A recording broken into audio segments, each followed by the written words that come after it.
perkenalkan, nama saya Ayu Angelina Gulo. Saya mahasiswi dari STT Amnias Barat, semester 4 dan program studi Pendidikan Agama Kristen. Pada kesempatan kali ini, saya akan menjelaskan atau memaparkan beberapa materi tentang teologi sistematika 3, bab yang pertama yaitu tentang Kristologi.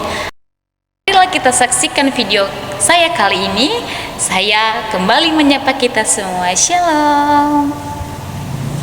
Baik teman-teman, pada kesempatan ini saya akan menjelaskan beberapa topik yang harus saya paparkan. Yang pertama, pengertian tentang Kristologi. Yang kedua, eksistensi Yesus dalam Perjanjian Lama, eksistensi Yesus dalam Perjanjian Baru, dan nama-nama kemanusiaan dan keilahian serta jabatan-jabatan Kristus. Baik, sekarang kita masuk dalam pembahasan. Yang pertama, pengertian Kristologi. Kata Kristologi berasal dari bahasa Yunani yaitu Kristos, artinya Kristus, dan Logos artinya perkataan firman. Ilmu ajaran artinya ajaran tentang Kristus. Jadi, Kristologi adalah doktrin tentang Kristus yang merupakan poros studi teologi. Dikatakan sebagai poros sebab pribadi dan karya Kristus menjadi pusat dan puncak karya keselamatan Allah terhadap manusia berdosa. Memahami Kristus mutlak dibutuhkan bagi setiap orang percaya. Kristologi sebagai ilmu pengetahuan merupakan bagian dari teknologi sistematika yang mempelajari tentang Kristus. Namun, dengan demikian Kristus akan dipelajari tersebut bukan hanya sebagai objek studi, melainkan juga sebagai subjek studi teologi. Dengan demikian, tugas studi teologi Kristologi bukan hanya sebatas pemahaman tentang Kristus, tetapi juga membuahkan keyakinan iman bahwa Yesus adalah Tuhan. Baik teman-teman, sekarang kita lanjutkan materi kita setelah kita mengetahui apa itu tentang pengertian tentang Kristologi. Baik, sekarang kita masuk dalam pembahasan eksistensi Yesus Kristus dalam Perjanjian Lama. Pengakuan iman Kristen sepanjang masa yang menegaskan bahwa Yesus Kristus Juru Selamat dunia, Sang Penebus, didasarkan atas kebenaran tentang Dia, yang antaranya meliputi adalah Juru Selamat segenap umat manusia dan seisi dunia. Ia adalah Juru Selamat manusia dari kekekalan sampai kekalan. Ini adalah penyelamat sempurna. Karya penyelamatnya sempurna bagi mereka yang ditebus. Kajian ini dimaksud dengan untuk memahami pengembangan pemikiran teologi yang alkitabiah tentang Yesus berdasarkan Perjanjian Lama dan Perjanjian Baru. Yang pertama, ada beberapa hal yang perlu kita ketahui. Yang pertama, Yesus Kristus dalam perspektif teologi alkitabiah. Dari perspektif yang lain dapat juga dikatakan bahwa Yesus Kristus adalah pusat kehidupan dan inti sejarah kekristenan. Kekristenan kebenaran ini dituangkan dalam pengakuan iman Kristen, yaitu suatu pengakuan penegasan bahwa Yesus Kristus adalah dasar iman dari Kristen untuk segala abad. Oleh sebab itu, tidaklah mengherankan bahwa bagi orang Kristen, perkataan pengajaran serta karya Yesus menempati tempat primer dalam hidup, dalam iman, dalam pengharapan, serta dalam etika moral. Yang kedua, Kristus dalam kekekalan masa lalu. Salah satu problema sekaligus keunikan yang paling menarik dalam mempelajari pribadi dan karya Kristus ini adalah masalah keberadaannya. Dari waktu kekekalan sampai masa lampau, teman-teman, ada beberapa sebab yang membahas Kristus sebagai person kedua dari Tritunggal harus ditulis sebagai person Allah yang bersifat kekal, yaitu sebagai awal dan akhir. Namun Kristus dalam kaitannya dengan masa yang akan datang tidak dibahas di sini sebab pokok tersebut akan dibuat secara khusus dalam eskatologi, yaitu doktrin tentang akhir zaman. Hal yang perlu dilihat dan dipelajari sekarang adalah present Kristus dalam kekekalan masa lampau. Kekekalan Kristus inilah yang menimbulkan perdebatan di kalangan orang Yahudi zaman Yesus ketika ia berada sebelum Abraham ada. Jadi aku telah ada. Yohanes, kita bisa lihat dari Kitabnya Yohanes pasal 8 ayat 48. Pernyataan ini tidak mungkin dapat dipahami jika melihat eksistensi Yesus hanya sebagai manusia biasa semata. Karena itu haruslah dilihat dan dipahami bahwa Yesus sebagai pribadi Allah yang kekal. Dalam kalimat itu Yesus sedang mengungkapkan atau menekankan keberadaannya yang kekal dan praeksistensinya yang adalah Yahweh dalam perjanjian lama. Dengan perkataan ini Yesus menegaskan bahwa dirinya adalah kekal, dan oleh sebab karena ia adalah kekal maka ia adalah Allah. Aspek kekekalan Yesus adalah doktrin terpenting dari Kristologi. Sebab itu jika Kristus tidak kekal, maka ia adalah suatu ciptaan yang berada dalam ikatan yang diikat oleh waktu, yang tidak mempunyai kualitas dan kapasitas kekekalan yang adalah hakikat Allah sendiri. Kristus adalah kekal, maka dengan demikian ia tidak bergantung pada pihak lain bagi keberadaannya, melainkan ada dengan sendirinya. Yesus Kristus tidak hanya kekal, melainkan juga memiliki sifat semua Allah dalam dirinya, antara lain meliputi pekerjaannya, gelar-gelarnya, kebesarannya, dan janji-janji yang berhubungan dengan dia adalah semua tentang Allah sendiri. Bukti-bukti Alkitabiah tentang kekekalan Yesus bersifat langsung dan tidak langsung. Misalnya, nubuatan mengenal Kristus atas Mesias dikatakan bahwa ia adalah dilahirkan di Bethlehem. Mika pasal 5 ayat 1. Dengan demikian, hanya dengan pembuatan PL tentang kedatangan Kristus yang menyatakan keilahiannya adalah juga merupakan bukti bagi kekekalannya.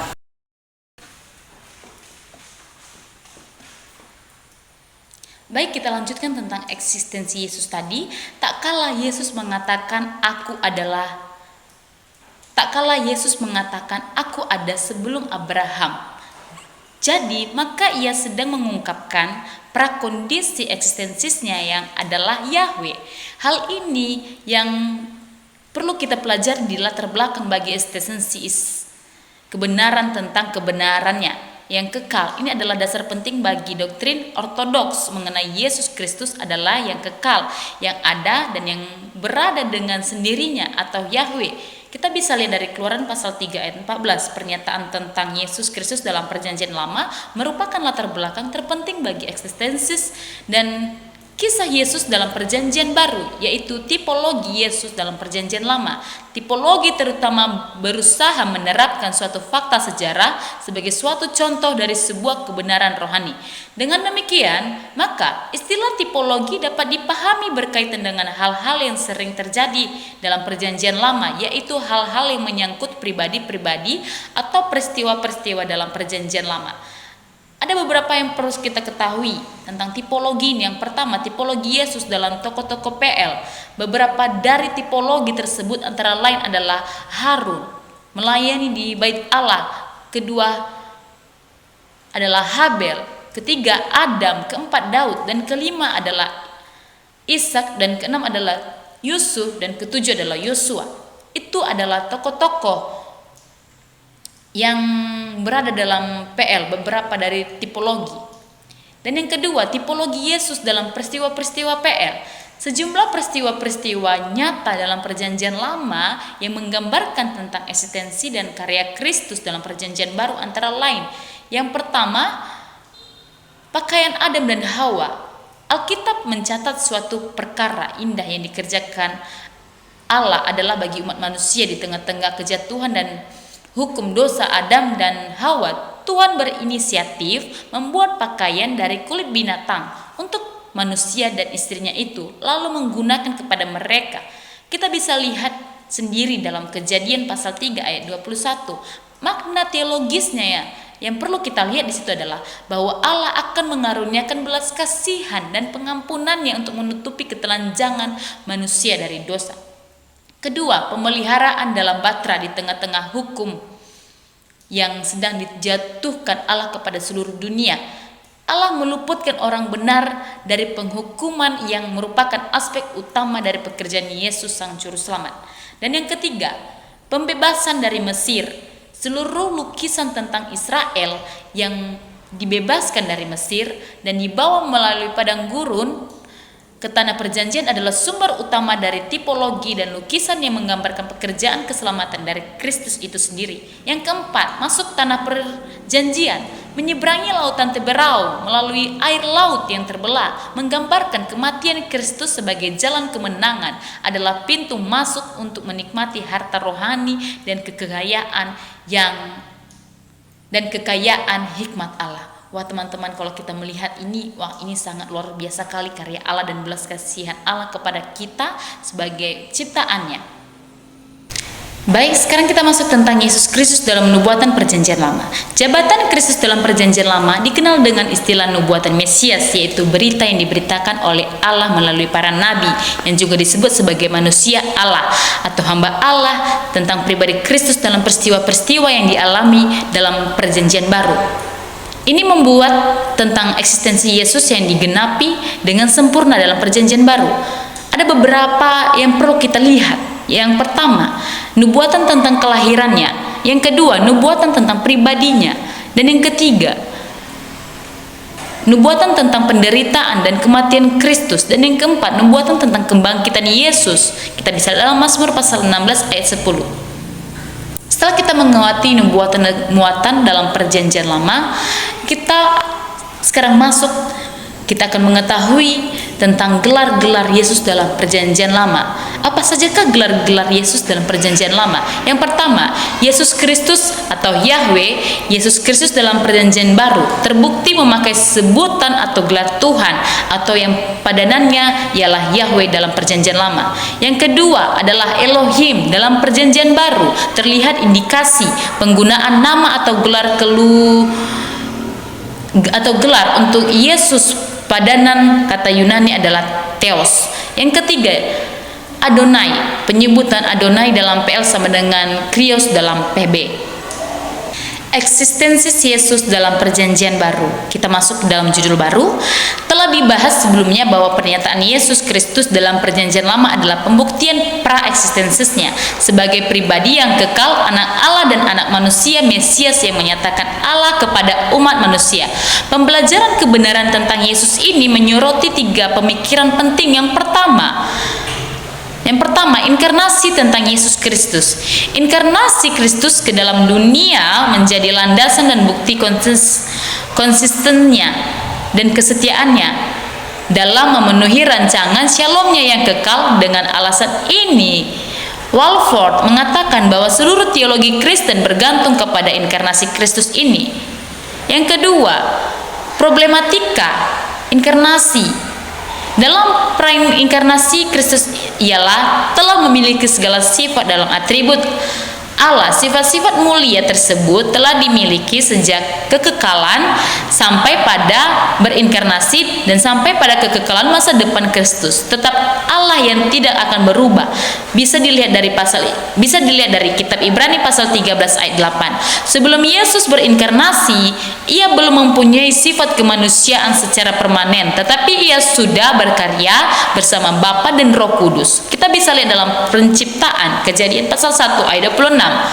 Dan untuk misi inilah Yesus harus berinkarnasi dengan cara mengambil rupa atau tubuh insani supaya dia dapat mengalami penderitaan sebagai korban hidup mati. Melalui inkarnasi, Kristus menerima natur manusia sejati sehingga ia memiliki 2 sifat atau 2 natur yang unik, yaitu sifat manusia dan sifat ilahi. Sebelumnya inkarnasi kristologi tidak mengalami persoalan yang krusial, namun setelah inkarnasi berbagai persoalan yang rumit seputar pribadi Kristus, secara khusus penolakan dari pihak tertentu mengenai pribadi dan kedua sifatnya. Kedua, kita masuk ke dalam pengertian inkarnasi Kristus. Secara harufiah, istilah inkarnasi tidak ditemukan dalam Alkitab. Namun demikian, hal itu sudah menjadi suatu istilah yang baku dalam tradisi teologi Kristen. Meskipun kata informasi tidak ditemukan dalam Alkitab, namun gagasan konsep doktrin tersebut tersebar luas dalam perjanjian baru. Dalam teologi Kristen, inkarnasi merupakan karya Kristus yang pribadi kedua Allah Tritunggal atau Logos, mengambil rupa bentuk atau rupa insani untuk menyatukan sifat kekekalannya dengan sifat kemanusiaannya. Oleh sebab itu, sejak inkarnasi adalah Allah sejati dan manusia sejati, sebab ia adalah telah memiliki dua sifat natur yang berbeda, yaitu sifat ilahi dan sifat manusia yang menyatu dalam pribadinya yang tunggal secara pribadi. Gagasan inkarnasi ini bersumber dan berlandaskan atas Yohanes pasal 1 ayat 14. Secara khusus pada pernyataan firman itu telah menjadi manusia, dan dalam frase Yunani hul logos hak egen neto. Tujuan inkarnasi ini bukanlah merupakan tujuan rencana Allah, melainkan sebagai sarana ilahi Allah untuk menggenapi rancangan shalomnya itu, menyelamatkan manusia berdosa. Oleh sebab itulah maka program ini, misi agung Allah, tidak berakhir pada peristiwa reformasi, melainkan terlihat pada sejumlah tujuan inkarnasi. Alkitab satu-satunya adalah sumber informasi yang mengungkapkan tujuan dari informasi tersebut. Pertanyaan penting seputar tujuan ini adalah mengapa Allah mengutus Yesus datang ke bumi untuk mengambil rupa dalam bentuk manusia. Maka ia ketika menjawab, pertama, menyingkapkan diri Allah sebagai Bapa, dan dengan alasan ini maka Yesus datang untuk menyatakannya. Yang kedua, alasannya menjadi kurban penebusan dari dosa. Yohanes menyebut Yesus sebagai domba untuk korban penebusan manusia dari kuasa dosa. Yohanes pasal 1 ayat 29. Dalam konsep dan pemahaman yang sama, Paulus juga mengatakan bahwa orang percaya telah ditebus atau dibayar secara lunas melalui pengorbanan Kristus di kayu salib. 1 Korintus pasal 6 ayat 20. Untuk menjadi pengorbanan penebusan dosa, maka Yesus harus mati. Dengan alasan itu maka ia harus mengambil rupa manusia. Melalui program inkarnasi tidak mungkin ada juru selamat yang dikorbankan di atas kayu salib sebagai manusia yang harus mati, tetapi juga kematian manusia biasa yang berdosa tidak dapat menembus manusia berdosa kecuali hanya kematian Yesus Kristus. Manusia tidak berdosa. Dengan demikian Yesus adalah yang maha suci dan kita bisa lihat dari pasal Ibrani pasal 4 ayat 15. Yang ketiga, menghancurkan kuasa setan. Yohanes mencatat bahwa salah satu tujuan inkarnasi Kristus adalah untuk memusnahkan dan membinasakan perbuatan-perbuatan iblis. 1 Yohanes pasal 3 ayat 8. Yang keempat, mengokohkan janji-janji Allah Kristus menjadi manusia untuk mengukuhkan janji-janji Allah yang telah diberikan kepada leluhur Israel untuk menunjukkan kemurahan kepada orang-orang bukan Yahudi. Kita bisa lihat dari Roma pasal 15 ayat 8 sampai 12. Yang kelima, menghapuskan dosa. Dengan pengorbanan atau mengorbankan dirinya sendiri, Kristus telah menghapus dosa. Ibrani pasal 9 ayat 26, Yesus mengatakan bahwa anak manusia datang bukan untuk dilayani, melainkan melayani dan untuk memberikan nyawanya menjadi tebusan bagi banyak orang. Markus 10 ayat 45. Dan yang keenam adalah menjadi teladan bagi manusia. Sesudah inkarnasi, maka seluruh kehidupan Yesus antara lain menyangkut etika moral dan rohani, bukan lagi tingkah laku dan perilakunya sebagai manusia. Menjadi teladan bagi manusia kita bisa lihat dalam 1 Yohanes pasal 2 ayat 6. Baik, sekarang kita masuk pada teori kenosis. Berkaitan dengan informasi, perlu diketahui teman-teman tentang teori kenosis ini. Istilah genosis diangkat dari kata Yunani exenonsen, dari akar kata kerja keno. Secara terminologis, pengertian kenosis berkaitan dengan pengosongan atau pengampunan diri dalam konteks Filipi 2 ayat 6 sampai 8, berbicara tentang Kristus yang mengosongkan dirinya dan mengambil rupa sebagai seorang hamba. Dalam perkembangannya ada 4 kelompok teolog yang mempunyai teori yang berbeda tentang kenosis secara singkat. Keempat teori tersebut, yang pertama teori Thomatius, Dalate dan Crosby. Yang kedua teori Guest dan H.W. Basker, dan yang ketiga teori Everett. Yang keempat teori Martensen. Oke, setelah kita mempelajari tentang teori kenosis, sekarang kita masuk ke dalam kehidupan dan karya Kristus. Telah dijelaskan bahwa Logos yang berinkarnasi ke dunia adalah untuk menyatakan Allah kepada manusia. berkenan dengan kehidupan dan karya Yesus di bumi, maka ada dua topik pembelajaran, yaitu menyangkut kelahiran atau hidupnya di bumi dan karyanya yang meliputi kematian, kebangkitan, dan kenaikannya.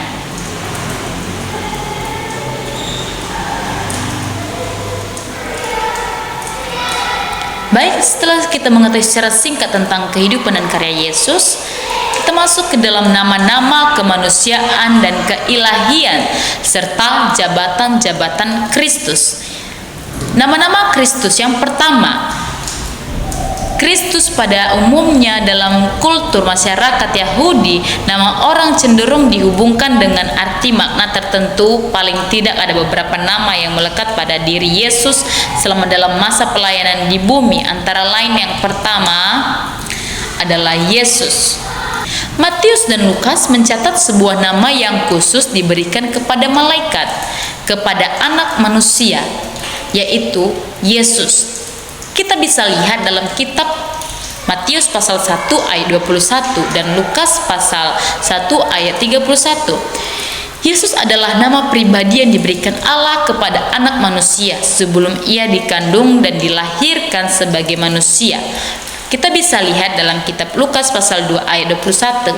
Secara etimologis, nama Yesus ini berasal dari kata kerja bahasa Ibrani yasa, artinya menyelamatkan.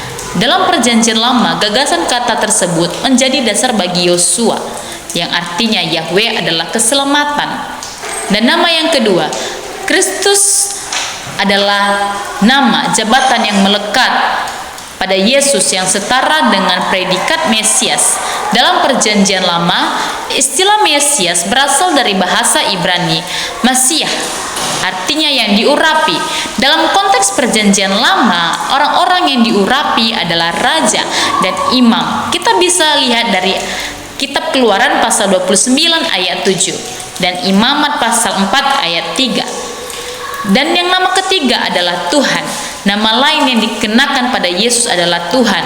Lukas pasal 2 ayat 11, yang dalam bahasa Yunaninya adalah Kyrios, artinya Tuhan. Berkov menjelaskan penyebutan nama Tuhan digunakan untuk menyebut Allah dalam setiap dua nama. Yang pertama sebagai nama serta dengan Yehovah, kedua sebagai pengganti nama Adonai, ketiga sebagai gelar penghormatan tertinggi yang dinaikkan kepada Allah. Nama yang keempat adalah anak manusia. Yesus memakai istilah anak manusia dan anak Allah untuk dirinya sendiri. Istilah anak manusia, Yesus sendiri memakai istilah anak manusia untuk dirinya sebanyak 80 kali dalam keempat Injil. Anak manusia adalah makhluk atau seorang anak manusia adalah anak surgawi, supranatural yang telah datang ke dunia dengan kemuliaan apoklaspitis yang ada di antara manusia, sehingga manusia percaya. Kelima, anak Allah. Selain sebutan anak manusia, Yesus juga sering menggunakan istilah anak Allah. Dari sisi latar belakang perjanjian lama, istilah anak Allah dikenakan kepada pribadi yang berbeda, yaitu malaikat. Kita bisa lihat dalam Kejadian pasal 6 ayat 1 sampai 4. Baik, sekarang kita masuk pada materi yang kedua tentang kemanusiaan Kristus. Pada pembelajaran ini, saya akan memaparkan tentang bukti kemanusiaan Yesus. Bukti yang pertama yaitu lahir secara manusia. Yesus lahir secara manusia. Bisa kita lihat dari Lukasnya pasal 4 ayat 7. Dan bukti yang kedua, memiliki sifat dan perasaan manusia. Terdapat dalam kitab Yohanes pasal 11 ayat 35. Dan bukti yang ketiga, memiliki keterbatasan. Anak manusia tidak tahu tentang hari kedatangannya. Bisa kita lihat dari Matius pasal 24 ayat 36. Dan yang keempat, memiliki kelemahan. Setelah kita mengetahui tentang bukti-bukti tersebut, sekarang kita perlu mengetahui tentang keilahian Kristus. Karena karena keilahiannya, maka kematiannya bernilai tak terbatas, di mana ia dapat mati bagi seluruh dunia. Kebenaran tentang keilahian Yesus dipertegas melalui beberapa pepatah, antara lain melalui pengajarannya, melalui pengakuannya, melalui tindakannya, dan tindakan-tindakan Yesus tersebut yang membuktikan bahwa dia adalah Allah yang Yesus mengampuni, yaitu Yesus yang mengampuni dosa. Kita bisa lihat dari dalam Markus pasal 2 ayat 1 sampai 12. Yang kedua, Yesus memberi hidup. Yesus menyebut dirinya sebagai roti hidup. Yohanes pasal 6 ayat 36. Selanjutnya, Yesus akan menghakimi dunia. Dia sendiri yang akan membangkitkan orang-orang mati. Dan yang keempat, Yesus pemelihara. Yesus adalah kekuatan yang menopang alam semesta. Ibrani pasal 1 ayat 3. Dan selanjutnya, Yesus menerima penyembahan. Kebenaran fundamental kitab suci adalah bahwa alasan yang harus disembah adalah Yesus. Ulangan pasal 6 ayat 13 dan Matius pasal 4 ayat 10. Sekarang, jabatan-jabatan Yesus Kristus sebagai status Yesus sebagai pejabat, tetapi lebih menekankan pada fungsi jabatan tersebut dalam mewujudkan karya agungnya. Yesus memerankan jabatannya sebagai nabi dan imam raja. Baik teman-teman, sekian saja penjelasan materi tentang teologi sistematika bab pertama, yaitu tentang kristologi, sampai pemahaman-pemahaman yang lainnya yang telah kita bahas dalam video ini. Saya Ayu Enzelina kembali menyapa kita semua. Shalom. Terima kasih.